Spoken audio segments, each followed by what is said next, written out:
Hello, good afternoon. Today is day one of Biphasic Sleep Experiment, and this is my second video. I decided I wanted to take another video and just record our thoughts after our second sleep today.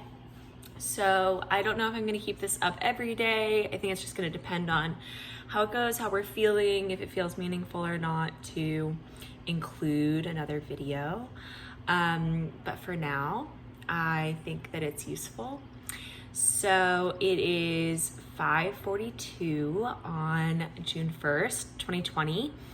As a follow-up for my first video, I realized that I didn't talk about the why part of this whole experiment. Why are we doing this? And wanted to jot that down so I can continue remembering. And it's useful if anyone is listening to this and is curious about doing this. So the reasons why, this is something that we've been talking about for a while, as I'd mentioned, and there's kind of the general health benefits that are said to potentially come from this are around energy levels and cognitive functioning. So the idea is that our bodies are more naturally inclined to sleep in 2 or more chunks, and your energy levels while awake are supposed to improve. Also, cognitive functioning, memory is supposed to improve. Dream memory improves. So the idea is that you have more vivid dreams that you can remember, and that can help you, understand your subconscious functioning better. There is also the idea of stress control. So being able to go to sleep multiple times in a day can help with cortisol levels. Those are some of the reasons why. I think Nick and I are both kind of natural biphasic sleepers anyway. We've always been really big nap people, but have never really been very regimented about when we take our naps and why. We kind of just do them sporadically, and then sometimes we'll oversleep and then we'll stay up all night. So this is also a nice way for us to try and actually give a stronger framework for nap time, which we are inclined to anyway. Okay, so that being said, after our nap, I'm gonna recap some of our experiences. For me, I had a little bit of trouble falling asleep. I didn't fall asleep immediately. I was a little worried I wasn't going to be able to fall asleep. I stopped looking at my phone pretty close to an hour before I was supposed to go to bed. So on 12:05, I closed my laptop, I think.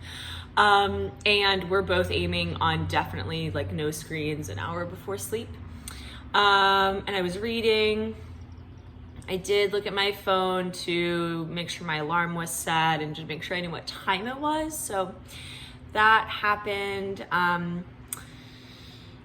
I slept kind of off and on, but I did get woken up by my alarm. So I went to bed at 1, had set my alarm for 4, and definitely woke up when my alarm rang. So I hadn't been asleep the whole time. I had been kind of going off and on sleeping, but when it was 4, I was definitely asleep. So I was in bed that whole 3-hour chunk.